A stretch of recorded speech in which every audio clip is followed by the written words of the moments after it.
somebody tell me what this is? Yes, it is a sword, but it's also a symbol. It's a symbol that lets you know I'm a nerd. Because if anybody walks on stage with an epic fantasy sword like this, you can be guaranteed that they're a nerd. So, it's actually a gift, one of a kind. One of my friends actually made it for me, and here's how that happened. Many years ago, I wrote a fantasy novel, and in that story, there is the protagonist. He's going after a sword that was built or made before the beginning of time. And one of my friends who's a blacksmith, he read the book, and after he finished it, he said, I could make that sword from the book if you'd like. And I was like, heck yes. Because how many opportunities in your life are you going to get someone to make the sword from your book? So I was all about it, and so he started making the sword. So he took an ordinary piece of metal, scrap from an old car, actually, and he put it in a fiery furnace, and then he took it to an anvil and pounded on it with a heavy hammer, and then he put it back in the furnace. Then he went back to the anvil, and he did this again and again for hours and hours and days upon days even, until he had this magnificent blade. So this sword now hangs in my office, and as I said, it marks me as a nerd, but it also reflects my love of fantasy and sci-fi. Ever since I was little, I loved fantasy, sci-fi, all that epic stuff, Star Wars, Lord of the Rings, Redwall. Any Star Wars fans here? Okay, if you're not raising your hands, you must be Star Trek fans, and that's a different talk. Okay, so yeah, I've always been into fantasy. I'm actually a writer, and I actually teach people how to write fantasy stories. So one of my passions is how to tell a great fantasy story. But another one of my passions is why do we tell fantasy stories? A question I've been thinking about for a long time is, why are we as humans so drawn to fantasy? Look at our blockbuster movies. How many of them are fantasy and sci-fi? A ton of them. Maybe the majority of them are. Summer after summer, we fill the movie theaters to see these movies. These are the stories we come back to again and again. Fantasy. And not just in modern times, but all throughout human history. Going back to when we listen to ancient or epic poetry and folk tales. So why are we as humans so in love with fantasy? Why do we go back again and again to these stories? I believe the reason we return to fantasy again and again is because fantasy touches us on a deep human level. It teaches us how to live in real life, in the real world. Fantasy calls us to make difficult choices in the midst of conflict. Fantasy calls us to our hero moments. Now, a hero moment is that part of the story where the hero has to make a decision between doing what is right and doing what is easy. Are they going to do what is easy, what might even be considered normal, or even the status quo? Or are they going to do what is right, which will probably require them to walk a difficult road? These kinds of choices, these hero moments, are found all throughout fantasy and sci-fi. In the Hunger Games, Katniss Everdeen has to make a difficult decision. On one hand, she can choose to be a killer in the games. On the other hand, she can choose to retain her humanity. To become a killer is the easy, natural choice. To go along with the demands of the games, to kill in the name of surviving and winning. No one would blame her if she chose that route. Those are her circumstances. Those are the conditions that were put upon her. But she does have another option. She can choose to do what is right. She can choose to keep her humanity. In the midst of all the killing and the violence, she can choose to be kind and compassionate. So we see that Katniss seizes her hero moment, and she chooses to do what is right, and she keeps her humanity.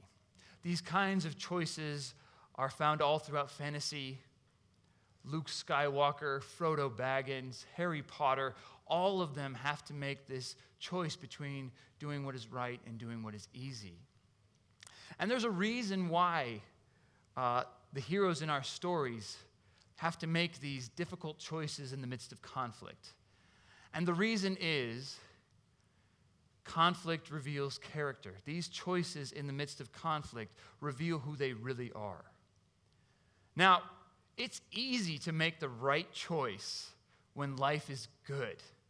When everything's sunshine and rainbows, it might even be convenient to do what is right. But when life gets hard, making the right choice can be difficult. And by those choices, we get to see who someone is. Conflict reveals character.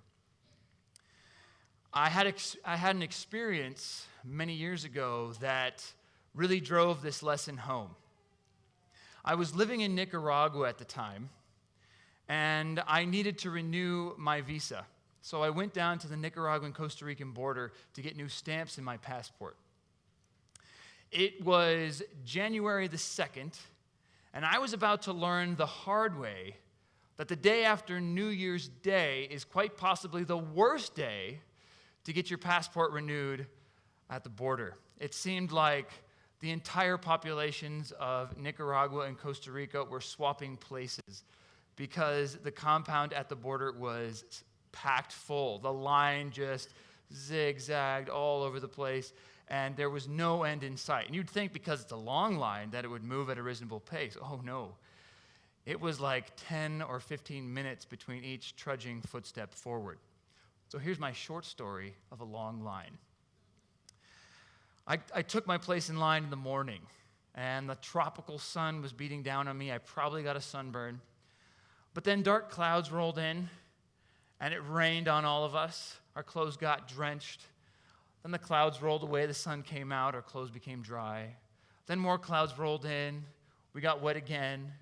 The clouds rolled away. Then the sun came out. Then the sun went down. By the time I was done renewing my visa, it was night. I had stood in line for 11 hours. Not for something cool like a movie premiere or a roller coaster, just stamps in my passport. And as I stood there and waited, I learned something about people. They show who they really are in frustrating situations. I got to see who the cutthroats were, those who would push and shove and use deception to get in front of others. I got to see who the kind people were, those who would hold my place in line while I went to get a drink of water. Now, with all those people who shared in that horrible experience of that long line at the border, I got to see a glimpse of who they were. Now, let's up the stakes.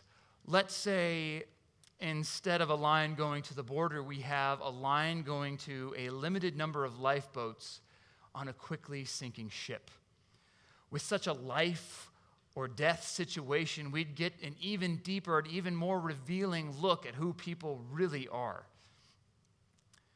We could see who the selfish are, those who would claw over their own friends and family to get to the front. We get to see who the selfless were, those who would give up their place so that others could live. Fantasy creates hypothetical, high-stakes situations that reveal who characters are. You have Katniss Everdeen, Frodo Baggins, Luke Skywalker. All of them enter conflict that reveals their character. it shows who they really are. We see Katniss choosing her humanity over her survival. We see Frodo Baggins choosing to destroy power, go on a quest to destroy power, rather than use that power and be corrupted by it. We see Luke Skywalker, of course, how he goes by the light side of the Force rather than following the dark and the easy, seductive dark side of the Force. By these choices that these heroes make, we get to see who they are. We get to see who they really are, and we get to see that they are the heroes of their stories. So why do we as humans, why are we drawn to fantasy?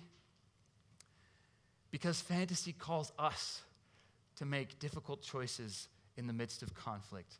Fantasy calls us to our hero moments.